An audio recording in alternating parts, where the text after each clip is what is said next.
your ankles swell up 3 times the size they were before, that means heart failure. And he does look sick. And he does babble and, sound like the brain's not doing too hot. And so we just cut bait on Trump and we just mobilize against the Democrats. This is not funny. This is not good. But he's gone. And that's it. Okay, I mean, I agree with what Alex Jones said there. It's just that the messenger might not be the best person to provide the message. The whole thing about he looks sick, he keeps babbling, he doesn't seem like he's well. Okay, but anyway, it's very clear that Trump is losing support. And I think he's losing support for good reason. Now, it turns out that some of the MAGA loyalists are finally jumping ship. And we'll get to more of that later. But first, I can't help myself. Here's a little bit more from Alex Jones. Trump is in free fall. And that means we're in free fall in the midterms. Unless Republican candidates say, we are real America firsters. We like Trump in the past. We're sorry he's obviously had an aneurysm or something or a stroke. But we're not Trump. We're going to stop the Democrats and their plan for defunding the police and open borders and transgenderism and pedophilia and men and women's sports and giant tax increases and gun confiscations. And we just say, we're the original populist Tea Party Republicans that got Trump in. Just because he's been betraying us, we're not. That is the clear way out of this. We have to say, too bad Trump ran off the edge of a cliff. I don't think he's coming back from it. But triage him, isolate him, and explain, we're not him and we're not the Democrats 10 times worse. We're not the Democrats 10 times worse, and we're not him, and we're morally against this, and blowing up Iranian water supplies he's talking about, war crime any way you cut it. Put pressure on him not to do that. And just continue on the moral, proper way to behave, not stick our finger in the wind and see which way it's blowing. All right, lessons from Alex Jones on the moral, proper way to behave. Got it. Okay. Well, he's not the only one who has turned on Trump. To give you an idea of just how historically unpopular Trump has become, I mean, what better source than the very enthusiastic Harry Enten? Take a look. This has been a steady fall into the abyss. There is no bottom. Death Valley, Death Sea. That is how low we are going. And look at this. I think this really just kind of shows that it is not one event that is dragging Donald Trump down. It's a slew of events that have come together and have continuously dropped his net approval rating. You go back to last year when he was sworn in for a second term. He was at +6 points. Then -3 points a year ago. -7 points 9 months ago. -10 points in October 2025. January 2026, -13 points.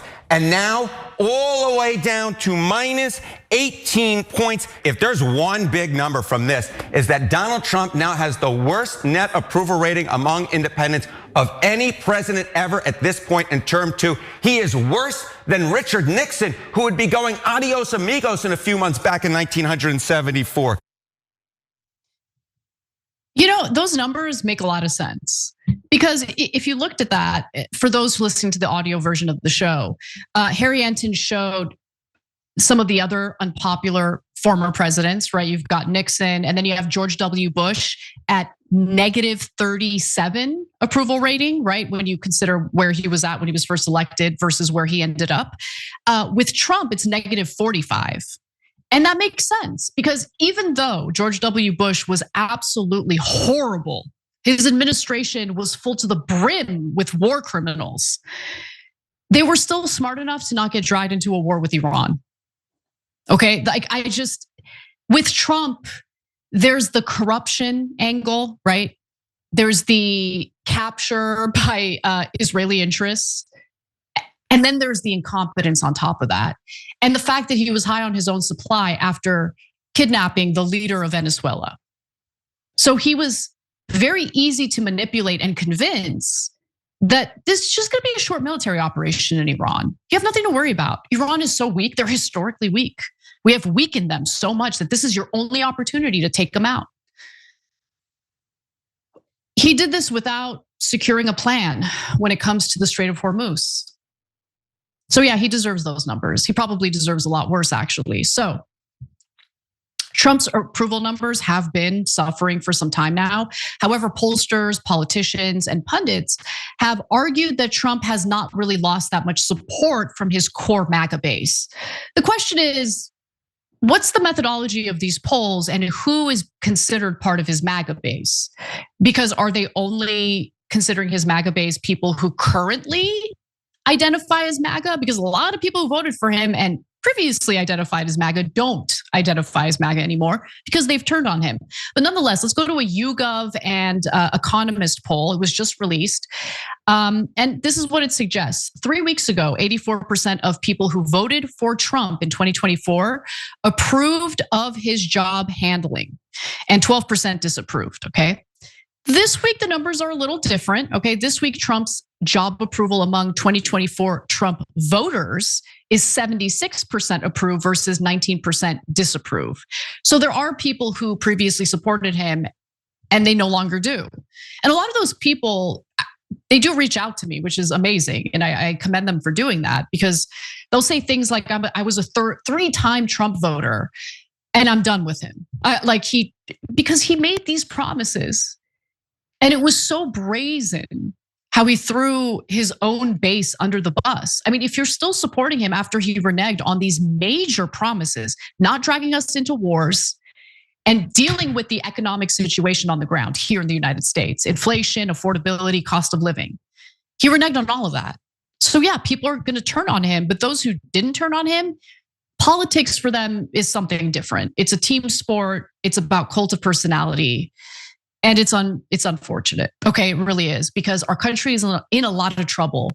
And the only way that we can change things is if we're willing to hold our own side accountable. If we're constantly making excuses for or providing cover for our own side when they screw us, when they do not follow through with their promises, they're gonna keep screwing us. Why wouldn't they? What incentive do they have to stay honest and accountable to the American people? Now, it is worth also emphasizing that those numbers have to do with the 2024 Trump voters, right? The poll numbers that I just shared with you. And that's different than other polls, which often ask the respondent whether they still identify as MAGA before asking them for their opinion. So it's a subtle difference, but it makes a big difference actually in the polling results. So if we go all the way back to the start of Trump's second term, let's take a look at this. So at that time, 93% of the 2024 Trump voters approved of the job he's doing as president. To explain why so many Trump voters are jumping off the bandwagon now, we should actually take a look at a Reuters Ipsos poll that came out just yesterday.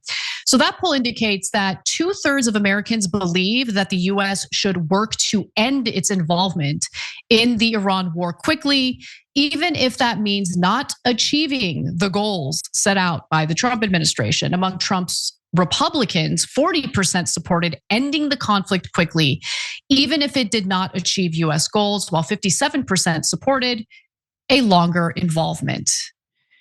So that's what's currently transpiring right now. Remember, we're still, this is like the 5th week of the war, so it's still pretty new.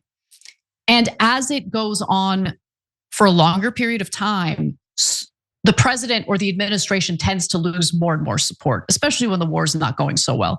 We started off with this war being incredibly unpopular, and it's only going to continue getting more and more unpopular as it continues. So the real question now is, what is the administration going to do to end this? Are they going to end it, or are we going to see more escalation? So we're going to have to wait and see. Trump is going to give some sort of address later tonight.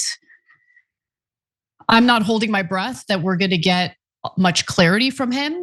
To Alex Jones's point, he seems a little bit unhinged and rambling all the time, speaking from two sides of his mouth. So we're going to have to wait and see. But the situation isn't good for the administration. More importantly, this situation isn't good for the American people. That should be the priority. Every time you ring the bell below, an angel gets his wings. Totally not true, but it does keep you updated on our live shows.